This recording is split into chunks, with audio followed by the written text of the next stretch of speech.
કોલસાની ખાણમાં 3 મજૂરોના મોત થતાં ભાજપના હોદ્દેદારો અને આગેવાનો સામે પોલીસ ફરિયાદ. સુરેન્દ્રનગર જિલ્લાના મૂળી થાનગઢ અને સાયલા પંથકમાં કાર્બોસેલ કોલસાની ગેરકાયદેસર ખાણો ધમધમી ઉઠી છે. ત્યારે વધુ એક કાર્બોસેલ કોલસાની ખાણમાં 3 મજૂરોના મોતની ખાણ સાબિત થઈ છે.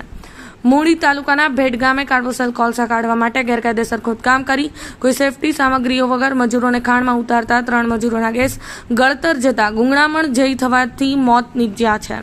છેલ્લા 6 મહિનામાં ગેરકાયદેસર કાર્બોસેલ કોલસાની ખાણમાં 9 મજૂરોના મોત નીપજ્યા હોવા છતાં ખનીજ માફિયાઓને કોઈનો ડર જ ન હોય તે રીતે બેરોકટોક ખનીજ ચોરી ચાલી હોય. તંત્રને જાણ ન હોય તેમ બની શકે તેમ નથી. તેથી ખનીજ તંત્રની કામગીરી સામે પણ સવાલો ઊભા થયા છે. ખનીજ ચોરીના મામલામાં જેમ તંત્રની જવાબદારી છે તેટલી જવાબદારી પોલીસ તંત્રની બંધાયેલી છે. ત્યારે ખનીજ માફિયાઓ બેફામ રીતે ખનીજ ચોરી કરતા હોવા છતાં પોલીસ પણ નરી આંખે તમાશો જોઈને આંખ આડા કાન કરી પોલીસ તંત્ર જાણે પીઠબળ પૂરું પાડતું હોય તેવા દ્રશ્યો સર્જાયા છે. મોતની ઘટના બાદ પોલીસે આ મામલે 4 લોકો સામે ફરિયાદ નોંધી વધુ તપાસ હાથ ધરી છે. મૂળીના ભેટ ગામમાં સરકારી ખરાબા જમીનમાંથી કાર્બોસેલ કોલસો કાઢવા માટે ગેરકાયદેસર ખાણ ખોદવામાં આવી રહી હતી.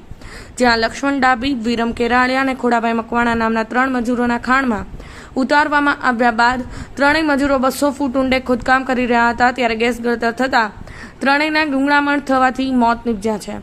ગેરકાયદેસર ખાણો આરોપીઓને ખાણમાં ખોદકામ કરતી વખતે મજૂરોને કોઈ સેફટીના સાધનો આપ્યા વગર જ ખાણની અંદર ઉતર્યા હોવાનું સામે આવ્યું છે.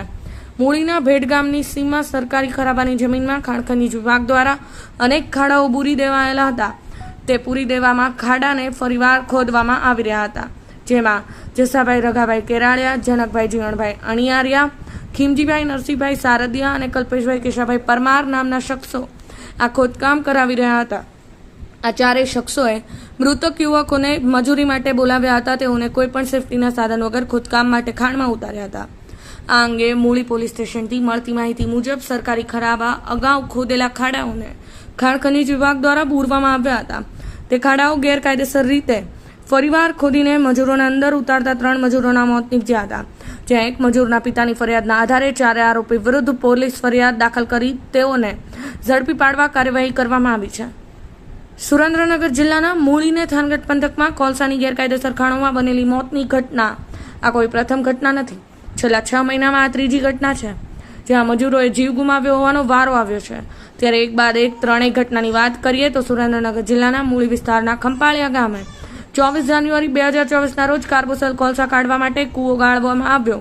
ત્યારે ભેખડ ધસી પડતા 3 મજૂરોના મોત થઈ ગયા હતા. જે તે સમયે ઘટનાના 6 દિવસ બાદ 5 લોકોની બેદરકારીના કારણે મજૂરોના મોત થયા અંગે પોલીસ ફરિયાદ નોંધવામાં આવી હતી.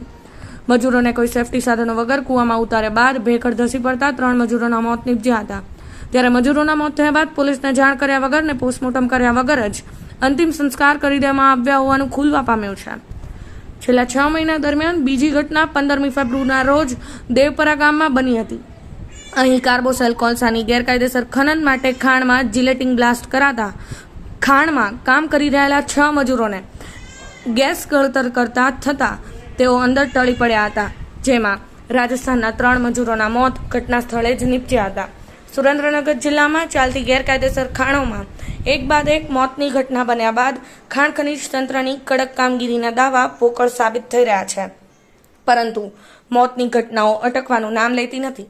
શનિવારે મૂળીના ભેટ ગામમાં 3 મજૂરોના મોત ગેસ ગળતર થતાં ગુંગળાઈ જવાથી 3 મજૂરોના મોત થતાં તંત્રની કામગીરીને લઈને વધુ એકવાર સવાલો ઊભા થયા છે. વધુમાં ભેટ ગામે મોતની ઘટના કાર્બોસેલ કોલસાની ખાણમાં બની છે. તે ખાણ ભાજપ પક્ષના હોદ્દેદારો ને આગેવાનોની હતી. ભાજપ પક્ષના હોવાથી કોઈ આ લોકો સામે અવાજ ઉઠાવતા ન હતા. ફરિયાદી કે રજૂઆત કરવામાં આવતી તો પણ જવાબદાર પોલીસ તંત્ર, ખાણ ખનીજ તંત્ર કે સ્થાનિક તંત્ર દ્વારા કાર્યવાહી કરવામાં આવતી ન હતી. સાથે સાથે ભ્રષ્ટાચારી બાબુઓ અને ખનીજ માફિયાઓની સાંઠગાંઠ હોવાથી વારંવાર મોતની ઘટના બનતી હોવાના જાગૃત નાગરિકોમાંથી આક્ષેપો ઉઠવા પામ્યા છે. Bureau report,